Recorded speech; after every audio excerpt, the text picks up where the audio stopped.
Veterans giving back after what no doubt was a tough time in their lives, some of them even still suffering from it. John, Abbey, and Tim Kearney are with us from the D.O.V.E. Fund to talk more about the effects of Agent Orange during the Vietnam War and how the D.O.V.E. Fund is trying to make a difference. First, let's talk about the D.O.V.E. Fund. Gentlemen, thank you so much for coming in. Good to see you again. Good to see you. The D.O.V.E. Fund began years ago, a lot of veterans from Vietnam that wanted to help Vietnam, and so you raise lots of money, go back and do some wonderful things for the Vietnamese kids, for people. Just talk about that a little bit.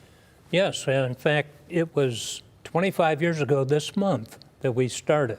We kind of met in Marcy Kapter's office, and she kind of kick-started us, got a meeting with the ambassador to Vietnam, and then we started, and we said, you know, let's just start out small. If we can build one little school, build one little medical clinic. You know, we had a goal of 60,000, and the first year we surpassed that. Now it's over 6 million and over 56 schools and all kinds of other humanitarian things that we've done in Vietnam.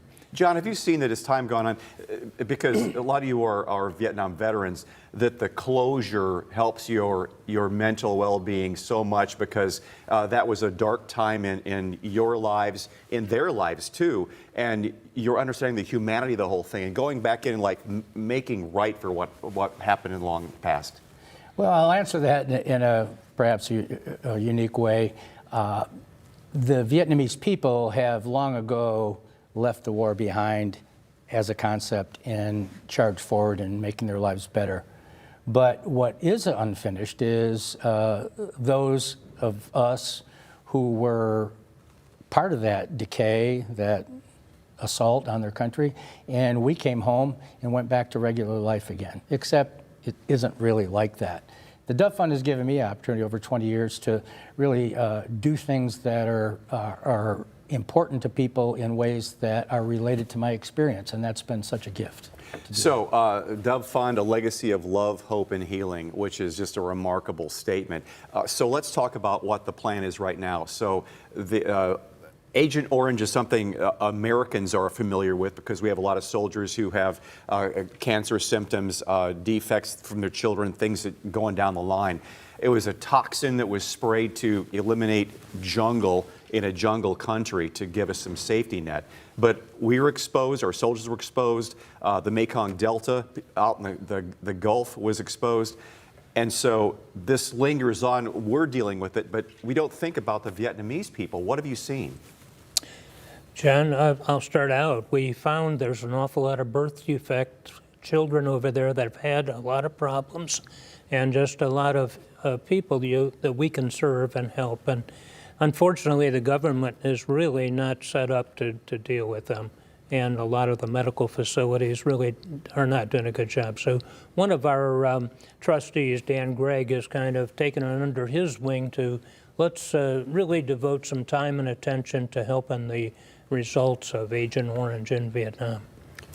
The effects of Agent Orange are so profound and so irreversible that one can't help but be compelled to do something. Some of the pictures you're showing while we're talking, I notice are places I've been and people we've shared time with, and they're profoundly impacted with no resources. So we think by offering some support and help, we're just making a modest effort through setting up cancer screenings with their health system, testing sites for toxicity, putting in clean water wells, that sort of thing. So it's a small effort compared to the scale of the problem, but it's very important. Would this have been more of a South Vietnam issue as opposed to North, because we were protecting ourselves with the dioxin, right? Yeah, most of the dioxin was sprayed in the South, and a lot of it right over the Ho Chi Minh Trail, because that's where all the supplies were coming in to the South, and they wanted to kind of eliminate that foliage over there and try to be able to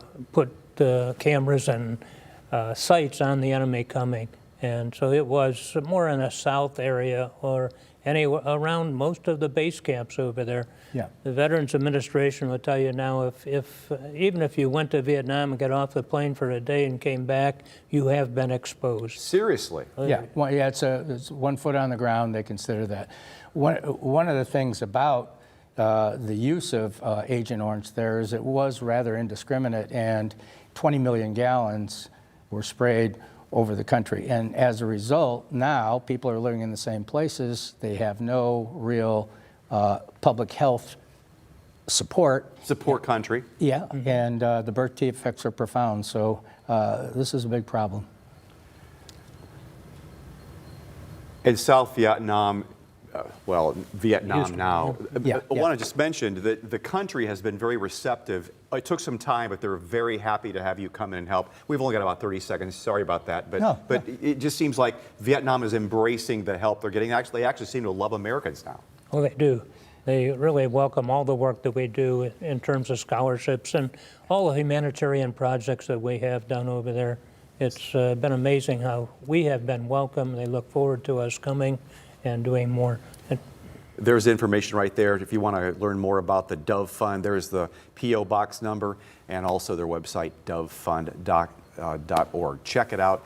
John, Tim, thank you so much for coming here. Very important. I'm just so happy people are able to do that and embrace what you're doing. Thank you. Wonderful things. Thank you so much for being Thank you for your support too, Dan.